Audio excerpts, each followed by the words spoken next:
Hello everyone, welcome to the Indian ICT. तो इस video में हम देखने वाले हैं कि आपको कैसे एक सही टाइम फ्रेम चूज़ करना है ट्रेड करने के लिए। How to choose right time frame to trade. इसका मतलब क्या है कि देखो, बहुत बार ऐसा होता है कि जब बड़े टाइम फ्रेम पर ट्रैपिंग हो रही होती है तो उसका जो असर है वो छोटे टाइम फ्रेम पर दिखना स्टार्ट हो जाता है। जैसे अगर मंथली टाइम फ्रेम पर अगर ट्रैपिंग हो रही है तो धीरे धीरे वीकली टाइम फ्रेम पर भी आपको ट्रैपिंग दिखेगी, डेली टाइम फ्रेम पर भी, 4 आवर टाइम फ्रेम। जैसे जैसे जो बायस है, जो हायर टाइम फ्रेम के, वो छोटे टाइम फ्रेम को इम्पैक्ट करेंगे, वैसे वैसे छोटे टाइम फ्रेम पर भी क्या होगी, ट्रैपिंग होगी। और फिर जब वो आखिरी पॉइंट आ जाएगा जहाँ पर ट्रैपिंग मतलब पूरी होनी, या फिर वो मंथली टाइम फ्रेम के जो बायस है वो कंप्लीट होने वाला है, उसके बाद में आपको एक स्मूथ मूव दिखता है। ठीक है। तो किस तरह से एक सही टाइम फ्रेम डिसाइड किया जाए इंट्राडे में कि आज मुझे 1 आवर पर ट्रेड करना है, या आज मुझे 30 मिनट पे करना है, या फिर आज मुझे डेली टाइम फ्रेम पर ट्रेड मिलेगा, या फिर मुझे आज वीकली टाइम फ्रेम पर ट्रेड मिलेगा, और मेरा ट्रेड का जो रिस्क रिवॉर्ड है वो क्या होगा, और किस तरह से टारगेट लेना है। ठीक है।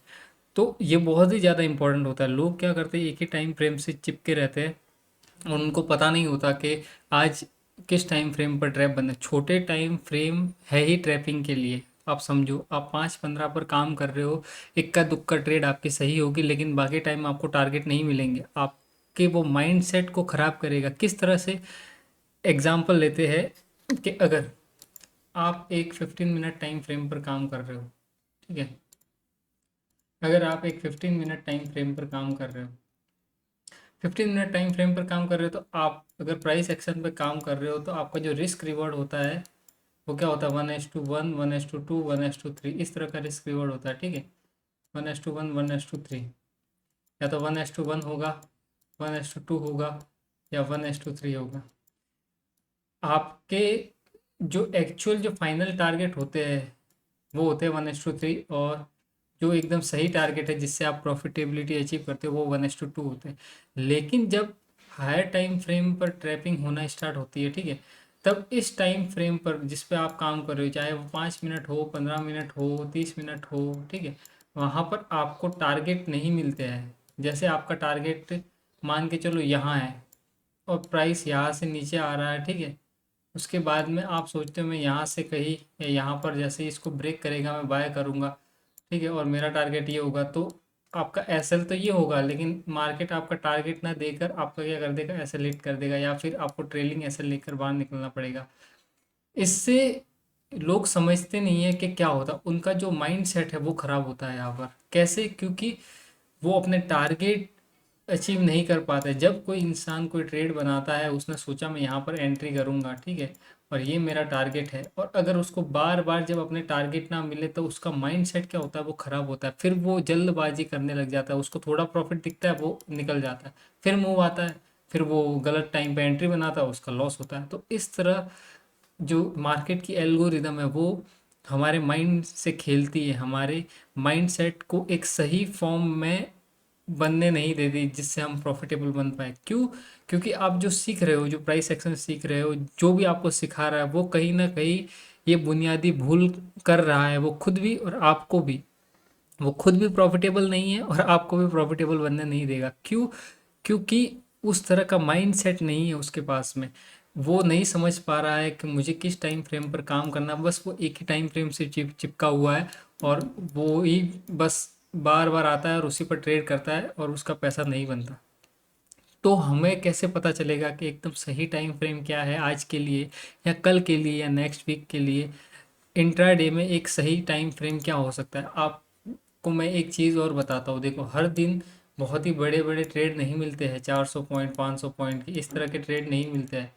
ठीक है। आपको मार्केट मूव करता हुआ दिखेगा कि मार्केट ने आज 800 पॉइंट का मूवमेंट दिया, 500 पॉइंट का मूवमेंट दिया, 400 पॉइंट का मूवमेंट दिया, लेकिन उस मूवमेंट को देखकर, इंट्राडे को देखकर आप ये सोचने लग जाते हो कि अरे मार्केट ने तो 400 पॉइंट का दिया और हमने तो सिर्फ 50 पॉइंट ही कैप्चर किए, हमको पूरे वो 400-500 पॉइंट चाहिए। ऐसा नहीं हो सकता। वो उसमें ट्रैप भी करता है, वो उसमें कुछ मूव्स भी देता है, ठीक है, उसमें ही वो आपको फंसाता भी है। वो जो पूरा मार्केट जहाँ से ओपन हुआ और जहाँ पर क्लोज हुआ उसके बीच में अगर उसने 500 पॉइंट कवर की है तो उस 500 पॉइंट में स्मूथ एल्गोरिथम ने मूव नहीं किया है, उसने एकदम स्मूथ ट्रेड नहीं दिया, उसमें आपको छोटे छोटे टाइम फ्रेम पर ट्रैप किया है, वहाँ पर लिक्विडिटी क्रिएट की है और आप उसमें फंस कर रह जाते हो और आपका लॉस होता है। तो कभी भी इस तरह का माइंडसेट लेकर आपको मार्केट में नहीं आना। आपको पहले से पता होना चाहिए कि आज मैं मुझे किस टाइम फ्रेम पर काम करना है और मेरा जो टारगेट होगा वो कितना होगा। अगर आपका 30 मिनट पर अगर कोई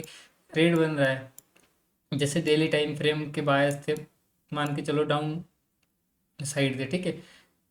अब डेली टाइम फ्रेम का एक मूव आ चुका था, उसने अपना टारगेट दे दिया था। जब उसके बाद में अगर कोई मूव आता है, ठीक है, तो डेली टाइम फ्रेम के जो बायस है वो कंप्लीट हो चुके हैं, उसका टारगेट कंप्लीट हो चुका है। अब वो क्या करेगा, छोटे टाइम फ्रेम पर ट्रैप करेगा। लेकिन अगर आपको दिख रहा है कि नहीं अभी एक और बार मार्केट नीचे जा सकता है और 30 मिनट पे आपको क्या है, एक इस तरह का सेटअप दिख रहा है, ठीक है, कोई ऑर्डर ब्लॉक दिख रहा है, कोई फेयर वैल्यू गैप दिख रहा है और आपको लगता है कि यहाँ से ये मार्केट क्या कर सकता है, मूव कर सकता है, तो अगर आपका 30 मिनट का एनालिसिस है तो आपका टारगेट भी क्या होगा, 30 मिनट का ही होगा। चाहे वो 100 पॉइंट हो, चाहे वो 200 पॉइंट हो, उससे ज़्यादा आप मार्केट से एक्सपेक्ट नहीं कर सकते कि वो आपको 400 500 पॉइंट, मार्केट उसके बाद में और चाहे मूव करे 500 पॉइंट, उससे आपको मतलब नहीं है। लेकिन आपका जो सही और सही मायने में जो ट्रेड बनेगा वो क्या बनेगा, 30 मिनट टाइम फ्रेम पर 30 मिनट के टारगेट के साथ ट्रेड बनेगा, चाहे उसमें 100 पॉइंट हो या चाहे उसमें 200 पॉइंट हो। जब टाइम फ्रेम बड़े होते हैं, जब बड़े टाइम फ्रेम पर ट्रेड बनती होती है तो आपके जो टारगेट होते हैं वो भी बड़े होते हैं, लेकिन उसके लिए आपको वेट करना पड़ता है उस टाइम फ्रेम का।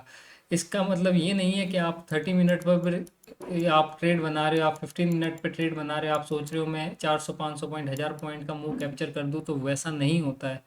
यही सबसे बड़ा कारण है लॉस करने का। उनको नहीं पता होता है कि मुझे कौन सा टाइम फ्रेम चूज़ करना है और मुझे कहाँ पर अपनी एंट्री और एग्जिट प्लान करनी है, कहाँ पर मुझे अपना टारगेट बुक करना है, मुझे और बड़ा मूव कैप्चर, क्योंकि वहाँ पर फिर ट्रैपिंग स्टार्ट हो जाती है। आपको मार्केट ने कितना मूव किया वो देखकर ये नहीं सोचना है कि मुझे भी इतना ही पॉइंट अगर मैं कैप्चर कर लेता तो मुझे बहुत ज़्यादा प्रॉफिट होता है, ऐसा नहीं होता है। वो दिखता है कि वहाँ से मूवमेंट आया, लेकिन जब आप अंदर ट्रेड करने जाओगे, ठीक है, जब आप ट्रेड बनाओगे तब आपको लॉस के सिवा कुछ भी हाथ नहीं लगेगा। आपके लॉस पे लॉस हिट होते जाएंगे, स्टॉप लॉस कटते जाएंगे, आपका ट्रेलिंग ऐसे हिट होंगे। और सबसे ज़्यादा बुरी बात होगी वो आपका जो माइंड सेट है, ठीक है ना, वो ख़राब कर देगा। तो इस तरह की चीज़ें नहीं करनी। तो जैसे अभी मैं लाइव मार्केट में आपको दिखा देता हूँ एक बार कि किस तरह से मैं आइडेंटिफाई करता हूँ कि कैसे मुझे कौन सा टाइम फ्रेम चूज़ करना है। देखो कल की ये जो 4 आवर की कैंडल है, अगर मैं डेली टाइम फ्रेम पर अगर शिफ्ट होके बताऊँ तो ये डेली टाइम फ्रेम की कैंडल है। अब ये मार्केट क्या है, इनसाइड बार क्रिएट कर रहा है। जब तक ये यहाँ का लो या यहाँ का हाई नहीं लेता है तब तक डेली टाइम फ्रेम पर तो क्या ही है, ये साइडवेज है, मतलब कि कोई बड़ा मूव नहीं आने वाला। तो मेरा एक माइंड में ये क्लियर है कि जब तक इस डेली टाइम फ्रेम का हाई या लो में से कुछ ग्रैब नहीं करता है तब तक हम बड़ा मूव एक्सपेक्ट नहीं कर सकते। समझ रहे हो ना आप। लेकिन लोग यहाँ पर भी क्या सोचते हैं कि नहीं यहाँ से ऊपर चला जाएगा और यहाँ से ट्रेड बनाते हैं और यहाँ तक जाने के लिए या यहाँ तक का ये हाई की लिक्विडिटी ग्रैब करनी या फिर यहाँ से सेलिंग करते हैं। आपको ये नहीं करना है। जब तक मार्केट आपको कंफर्मेशन नहीं देता है, उसको नहीं जाना है, तभी तो वो डेली टाइम फ्रेम पर इस तरह की इनसाइड बार बना रहा है। अगर उसको जाना होता तो वो जा चुका होता। आप समझो इस चीज़ को। अगर वो इस तरह का काम नहीं कर रहा है, वो लिक्विडिटी ग्रैब नहीं कर रहा है, इसका मतलब जो छोटे टाइम फ्रेम पर काम करने वाले लोग हैं, ठीक है, 1 मिनट 2 मिनट 5 मिनट, उनको क्या किया जा रहा है, ट्रैप किया जा रहा है, लिक्विडिटी क्रिएट की जा रही है, उसके बाद में एक्चुअल मूव आएगा। तो अब डेली टाइम फ्रेम पर हम कंफर्म है कि जब तक हमको यहाँ की या यहाँ की लिक्विडिटी ग्रैब नहीं मिलती है तब तक हम और कुछ बड़ा प्लान नहीं करेंगे। पहला इस तरह से आपको स्टार्ट करना है, सोचना है। ये वीकली टाइम फ्रेम से भी हो सकता है, लेकिन मैं आपको जिस तरह से अभी सिचुएशन बनी हुई है उस हिसाब से मैं डेली टाइम फ्रेम पर बता रहा हूँ। धीरे धीरे और भी जब मैं वीडियोस डालूंगा, सिखाता रहूँगा आपको, तो आपको और चीज़ें समझ में आएगी। फिर हम क्या करते हैं, हम छोटे टाइम फ्रेम पर एक बार शिफ्ट होकर देखते हैं कि क्या हो रहा है। तो हम 4 आवर पर जाकर देखते हैं तो यहाँ पर भी सेम सिचुएशन है, इनसाइड बार क्रिएट कर रहा है मार्केट। फिर हम और छोटे टाइम फ्रेम पर चलते हैं, 1 आवर के टाइम फ्रेम पर, ठीक है। तो यहाँ पर देखो मज़ेदार, ये 1 आवर की कैंडल है, ये अभी क्लोजिंग आई है। अब इसने क्या किया है, यहाँ पर एक फेयर वैल्यू गैप क्रिएट किया है। ये एक ऑर्डर ब्लॉक है, ठीक है, और ये यहाँ पर क्या है, एक गैप है। लिक्विडिटी वॉइड्स बोल लीजिए, ठीक है, या गैप बोल लीजिए। तो ये जो गैप है, यहाँ पर जैसे ही मार्केट आएगा तो ये क्या करेगा, यहाँ से एक सेलिंग दिखा सकता है। तो जो लोग गैप ट्रेड करते हैं उनको पता होगा कि वो गैप फिल करने के लिए जाता है, लेकिन यहाँ पर सिचुएशन इस तरह से काम नहीं करती है।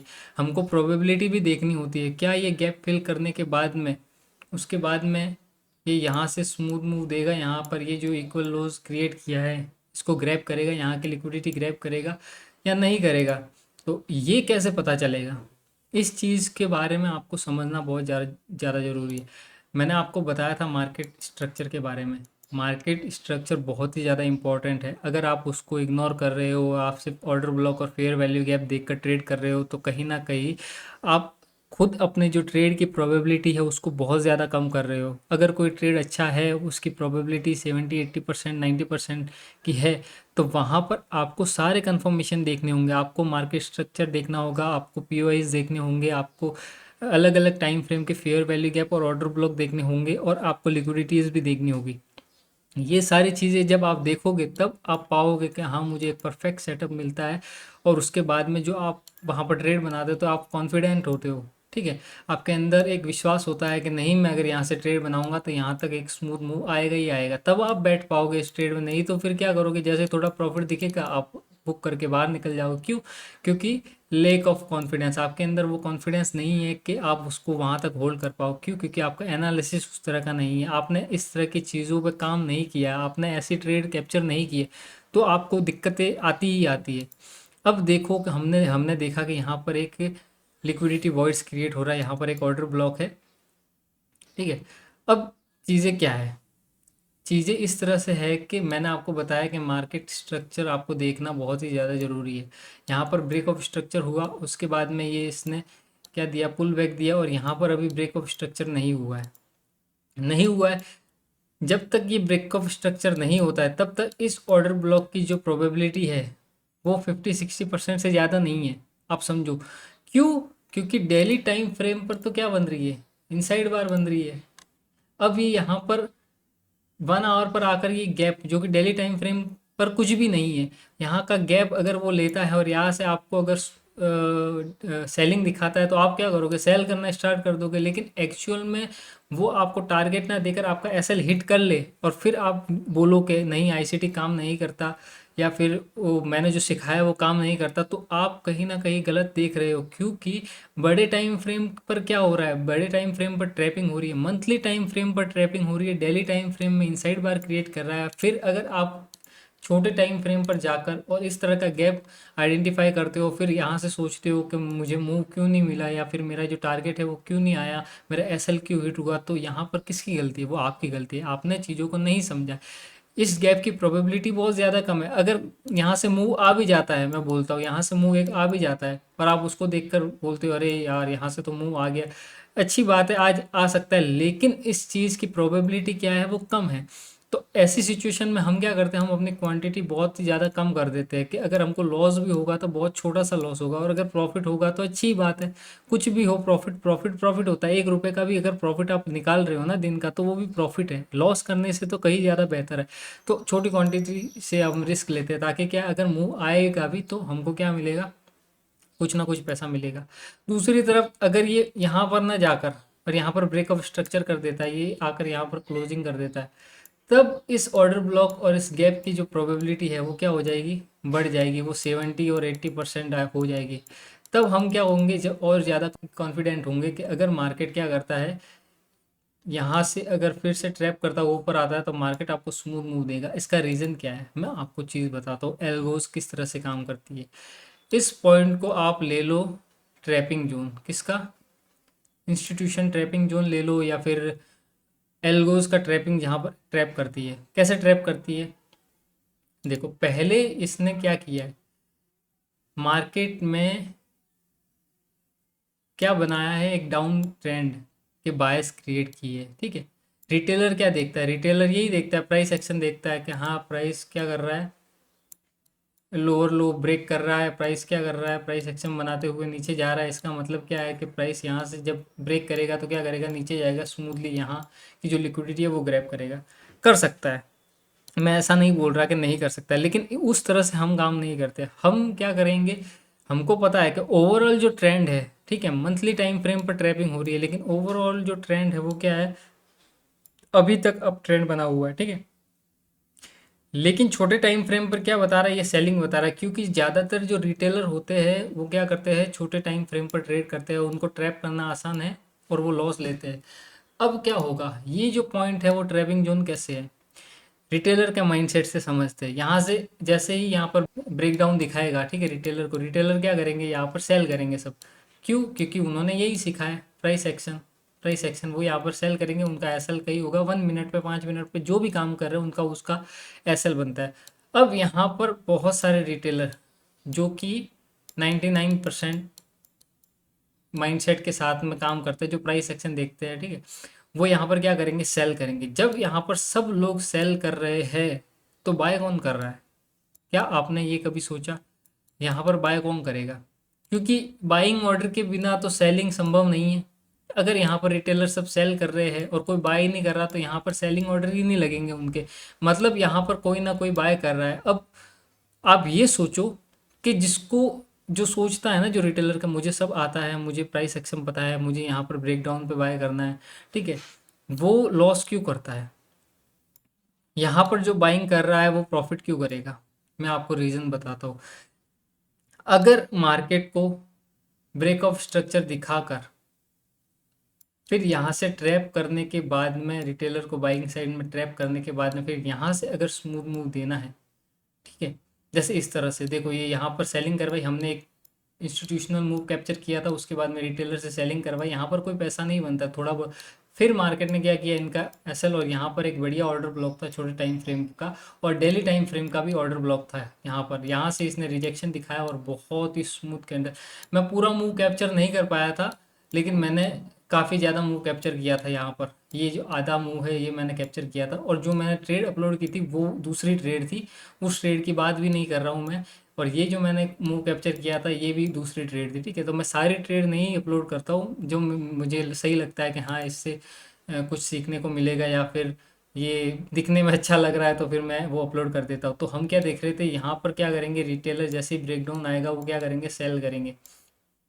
तो यहाँ पर जब वो सब सेल कर रहे हैं तो यहाँ पर बाय कौन करेगा, एल्गोज, ठीक है। अगर उसको ट्रैप करना है और रिटेलर को, तो वो यहाँ पर रिटेलर से सेल करवाएगी और वो अपने बाइंग ऑर्डर फिल करेगी। फिर यहाँ पर क्या करेगी, वो एक ट्रैप क्रिएट करेगी इस तरह से, इस तरह से एक लिक्विडिटी क्रिएट करेगी। यहाँ पर क्या होगा, यहाँ पर जिसने सेल किया है, जिस रिटेलर ने, ठीक है, तो वहाँ पर क्या करेंगे, इनके एसएल धीरे धीरे धीरे धीरे कटने स्टार्ट हो जाएंगे। और फिर यहाँ पर जैसे ही मार्केट आएगा, ठीक है, पहले यहाँ पर सेलिंग करवा कर रिटेलर को ट्रैप करेगी, फिर जैसे ही यहाँ पर मार्केट आएगा तो यहाँ पर जो ब्रेकआउट पर बाय करने वाले हैं, ठीक है, ब्रेकआउट पर बाय करने वाले हैं, उनको क्या करेगा, यहाँ पर बाय करवाएगा। जो माल उन्होंने सस्ते में खरीदा है वही माल उनको क्या करेगा, महंगे में बेचेगा। क्योंकि रिटेलर क्या करेंगे, यहाँ पर जैसे ब्रेकआउट आएगा तो वो क्या करेंगे, यहाँ पर बाय करने भागेंगे। तो इन्होंने क्या किया है, नीचे ही पहले बाय कर लिया, पहले उनसे रिटेलर से सेल करवाया, एल्गोज ने बाय किया, अब यहाँ पर रिटेलर से क्या करेगी, बाय कराएगी, और वो खुद क्या करेंगे, अपने जो क्वांटिटी है वो सेल करके, जो भी उन्होंने बाय किया है, यहाँ पर बाइंग ऑर्डर लगाए थे, वो सेल करके निकल जाएंगे। एल्गोज प्रॉफिट बनाएगी, इंस्टीट्यूशन प्रॉफिट बनाएगा, लेकिन रिटेलर यहाँ पर भी लॉस करेगा और यहाँ पर भी लॉस करेगा। तो इस तरह से चीज़ें काम करती है। तो मैं आपको बता रहा हूँ कि जब तक प्राइस इस तरह से इनसाइड बार बना रहा है तब तक हमारे लिए करने को कुछ भी नहीं है। यहाँ पर अगर आप गैप देख कर ट्रेड कर रहे हो तो मैं आपको पहले ही बता दूँ कि यहाँ की प्रोबेबिलिटी बहुत ज़्यादा कम हो जाती है। अब कंसेप्ट वही है, ये गैप है, मैंने आपको बताया है, मैं लिक्विडिटी वॉइड्स बताया, ठीक है, ये वॉल्यूम इम्बैलेंस बताया, ये फेयर वैल्यू गैप बताया, मैंने सारी चीज़ें बताई। लेकिन फिर आप बोलते हो कि ये बहुत बार काम नहीं कर रही है। काम इसलिए नहीं कर रही है क्योंकि बड़े टाइम फ्रेम पर चीज़ें कहीं ना कहीं बदल रही है, यहाँ वहाँ पर ट्रैपिंग हो रही है। तो आपको बड़े टाइम फ्रेम के बायस देखते रहना ज़रूरी है, बड़ा टाइम फ्रेम देखते रहना ज़रूरी है, स्ट्रक्चर मैपिंग करना ज़रूरी है। नहीं तो फिर क्या होगा, फेयर वैल्यू गैप भी ट्रैप करेगा, लिक्विडिटी वॉइड्स भी ट्रैप करेगा, वॉल्यूम इम्बैलेंस भी ट्रैप करेगा, ऑर्डर ब्लॉक भी ट्रैप करेगा, सब ट्रैप करेगा। क्यों? क्योंकि आपके पास हायर टाइम फ्रेम के बायस नहीं है, आपको नहीं पता कि ट्रैपिंग कहाँ हो रही है। तो इस इन सब चीज़ों का ध्यान रखना बहुत ज़्यादा ज़रूरी है। तो हमको कहाँ से एक बेहतर ट्रेड मिल सकती है अगर देखा जाए, ये ब्रेक ऑफ स्ट्रक्चर हुआ, ठीक है। फिर यहाँ से ये अगर ब्रेक ऑफ स्ट्रक्चर करता है, ठीक है, और फिर उसके बाद में मार्केट क्या करता है, सेल साइड लिक्विडिटी क्रिएट करता है। ये सेल साइड लिक्विडिटी क्रिएट करता है, तब इस ऑर्डर ब्लॉक और इस गैप की जो प्रोबेबिलिटी है वो बहुत ही ज़्यादा बढ़ जाएगी और आपको एक स्मूथ मूव यहाँ पर आता हुआ दिखेगा। यहाँ पर रिटेलर को ट्रैप करेगा सेलिंग करा के, उसके बाद में यहाँ पर ये एक लिक्विडिटी क्रिएट करेगा सेल साइड की। उसके बाद में यहाँ से स्मूथ मूव आएगा, यहाँ पर बायर्स को एक बार ट्रैप करेगा ब्रेकआउट दिखाकर। जब यहाँ पर सब बायर्स क्या करेंगे, बाय करेंगे, तब वो क्या करेगा, सेल करेगा। तो वो यहाँ पर भी पैसा बनाएगा और यहाँ पर भी एल्गोज पैसा बनाएगी, लेकिन रिटेलर क्या करेंगे, दोनों जगह लॉस करेंगे। ये एक सिनेरियो है। देखो इस तरह से हमको सोचना पड़ता है। मैं ऐसा नहीं बोल रहा कि इस तरह ही होगा। एल्गोज के पास में बहुत सारे तरीके हैं प्राइस को मूव करने के, यही एक तरीका नहीं है। लेकिन हम इन्हीं तरीकों को देख देख कर क्या करते हैं, सीखते हैं कि किस चीज़ और कब काम करेगी। मैंने आपको बताया कैसे टाइम फ्रेम आपको देखते रहना है और किस टाइम फ्रेम पर आपको चीज़ें बेहतर होती हुई दिखेगी। देखो इससे छोटे टाइम फ्रेम पर अगर आप जाओगे, क्योंकि उसका कोई मतलब नहीं है, क्योंकि डेली टाइम फ्रेम पर चीज़ें क्या हुई है, अभी इनसाइड बार बन रही है, डेली टाइम फ्रेम पर चीज़ें बेहतर नहीं हुई है, तो आपको उससे छोटे टाइम फ्रेम पर जाने की ज़रूरत नहीं है। अगर आपको बड़ा मूव कैप्चर करना, आपको 300-400 पॉइंट के मूव कैप्चर करने आते, आप स्केल पर नहीं हो, तो फिर आपको इतने छोटे टाइम फ्रेम पर जाने की ज़रूरत नहीं है। मैं आपको बोल रहा हूँ कि आप सिर्फ 5 ट्रेड अगर महीने की ढंग की पकड़ लो ना डेली टाइम फ्रेम की, तो आपका पूरा महीना सेफ है। आपको और ज़्यादा दिमाग चलाने की ज़रूरत नहीं है, आपको और ज़्यादा फालतू में आकर कहीं पर भी ट्रेड करके और लॉस करने की ज़रूरत नहीं है। आप 4 से 5 ट्रेड भी अगर ढंग की पकड़ लो ना अगर, तो आप काफ़ी अच्छा पैसा बना सकते हो। 40-50 हज़ार 60 हज़ार रुपये आराम से आप बना सकते हो, कोई दिक्कत नहीं आएगी। लेकिन अगर आपको वो चुल है कि नहीं मैं तो हर रोज़ ट्रेड करूँगा, मैं तो सारी मूव कैप्चर करूँगा, मैं तो 5 मिनट पे भी ट्रेड करूँगा, मैं तो 50 मिनट पे भी ट्रेड करूँगा, तो फिर भाई मुश्किल है मामला। क्योंकि जितना आप कमाओगे नहीं उतना आप लॉस कर दोगे, चाहे आप छोटे क्वांटिटी, लेकिन लगातार अगर आपके एसएल हिट हो रहे हैं तो कहीं ना कहीं पैसा तो गवा रहे हो ना आप बिना मतलब का। ज़रूरत नहीं थी उस चीज़ की, लेकिन फिर भी आपने क्या किया, आपने अपनी चूल शांत करने के लिए आपने पता नहीं क्या सोचा और आप मार्केट में कूद गए और आपको लॉस हुआ। तो इस तरह की चीज़ें नहीं करनी। अगर आपको 2-3 ट्रेड में 30-1 हज़ार का प्रॉफिट हो चुका है, 20-30 हज़ार का, तो फिर क्या दिक्कत है। अभी महीना पूरा पड़ा है, अभी 7-8 दिन पड़े हैं, उसमें एक आधी ट्रेड अगर और मिल जाए तो बस हो गया काम। समझ रहे हो ना, 50 हज़ार बन गए, उससे ज़्यादा आपको क्या चाहिए।